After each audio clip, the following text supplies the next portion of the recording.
Do not forget my stories, Senua. I am with you still. Out of hell you have come, and now find yourself in Midgard, the world of men. Do not think it any less dangerous for that. Your path has taken you far from home, across the boundless sea, and you must go on to the heart of this place, to the heart of man. You have seen how the Northmen journey out to conquer, and this is one of their lands, as icy dark as Niflheim, yet as fiery as Muspel. It has not long been claimed, and they try still to tame it.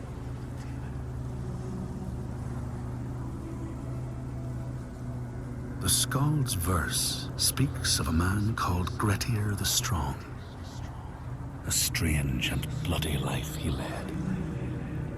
And it happened in this land you have come to.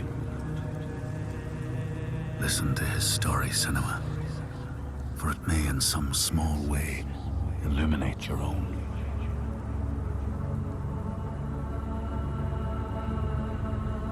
The Skalds say that in Grettir's time, a nearby farm was plagued by hauntings.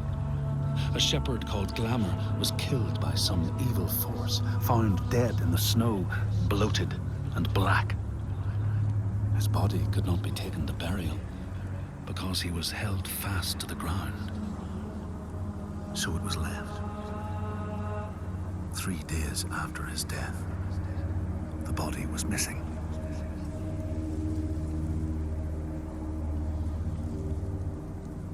The Skalds tell how the revenant Glamour roamed the settlements, terrifying all those who lived there.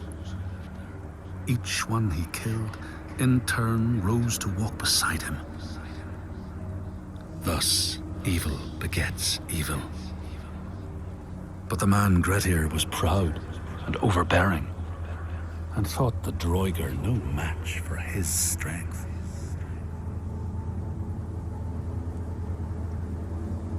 The Skalds say that Grettir fought and killed the Droiger Glamour, but not before Glamour had cursed him. His strength would be turned against him, his deeds bring death and exile, and he would be always before Grettir's eyes, making him afraid to be alone. He saw all sorts of phantoms wherever he looked, and thus people who see things that aren't there are said to have Glamour's eyes.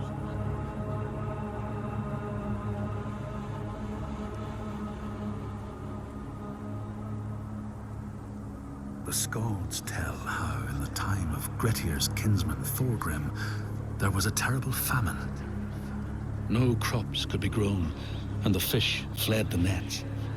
It lasted years, and the people were desperate.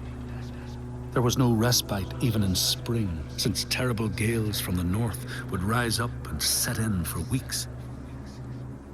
This is a cold and unforgiving land, Senua.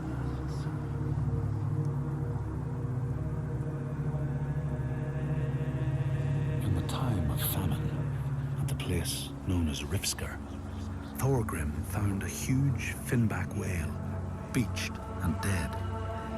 His neighbor, Thorfinn, had already found it and was in the process of flensing it. But Thorgrim claimed it as his own. Thorfinn said he would not give it up without a fight. If that's what you want, Thorgrim said, let it be so.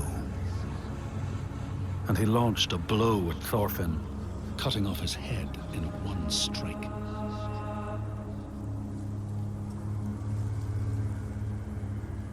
The Skalds say that the neighbors fought, armed only with the knives and axes they had brought to cut up the whale, even picking out the whale ribs to beat down their enemies. Thorgrim's men had loaded their boats with whale meat, but as they went to leave, one of their opponents struck Thorgrim's brother a fatal blow. And this is how hunger fates desperate men to come to blows, striking out against one another to survive.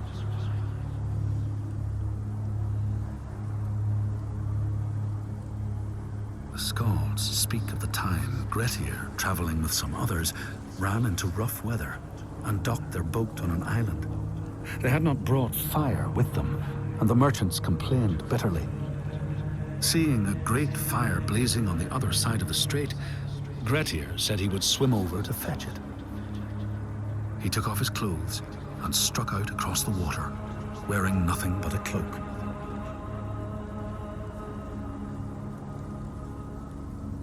When Grettir came to the farm where the fire was burning, all was peaceful. By the time he reached them, his cloak was frozen stiff, and he looked like nothing more than some huge troll.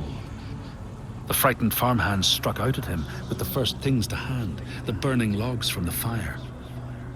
Grettir fought them off and got the fire he sought. But the sparks from the logs spread fire all over the house, and nobody survived the blaze.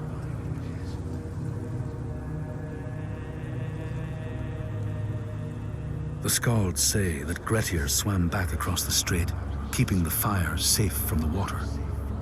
His friends applauded Grettir's bravery, but when word spread about the massacre at the farm, people took against Grettir.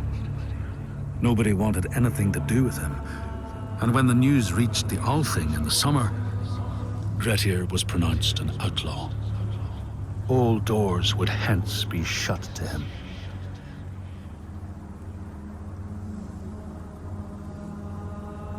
The Skalds speak of how Grettir, now an outlaw, took rest on the island of Haramsoy with a man called Audun. Grettir saw a great yellow glow like a fire rising from the ground. Audun told him it was coming from the burial mound of Kar the Old, who ever since he died had haunted the island, and warned him to stay away.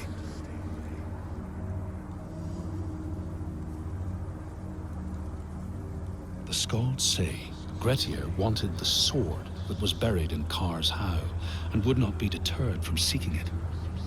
He broke the mound open and started digging until he reached the timber props. By this time it was night. Audun warned him again not to continue, but Grettir threw down a rope and went inside the mound. No light penetrated it, and it reeked of death.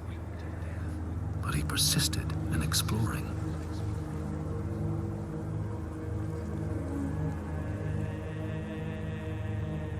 Grettir found the sword he was seeking, Kar's loom, buried in the grave mound.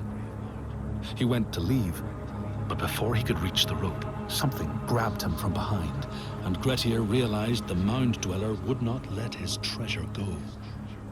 The two fought ferociously until Grettir got the advantage and chopped off the revenant's head.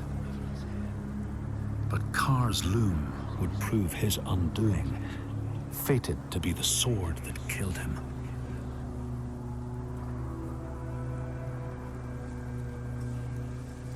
The Skald's verse tells how Grettir made many enemies with his proud and overbearing nature.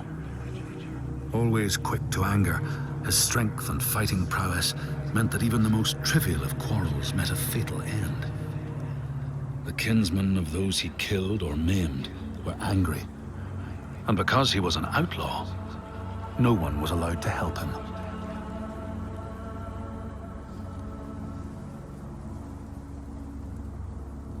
The outlaw Grettir fled to the island of Drangi. His enemies knew he was there, but he was still so strong and fierce, nobody could shift him. Thorbjorn, first among his foe, sent his foster mother to see Grettir. She was a Seithkona, and very wily. She enchanted a tree branch and sent it to wash up on Drangi. Grettir tried to cut it up for firewood, but his axe flew back and struck him in the leg. The wound blackened and festered, and Grettir feared his time was close.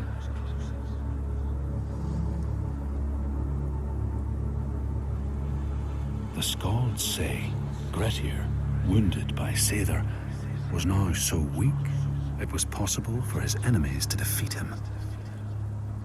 Under cover of night, Thorbjorn and his men attacked his shelter. They tried to disarm him, But he clung so firmly to his sword, Kar's loom, that they had to cut off his arm to get it free. Then they used his sword to cut off his head, and the land's mightiest outlaw was dead.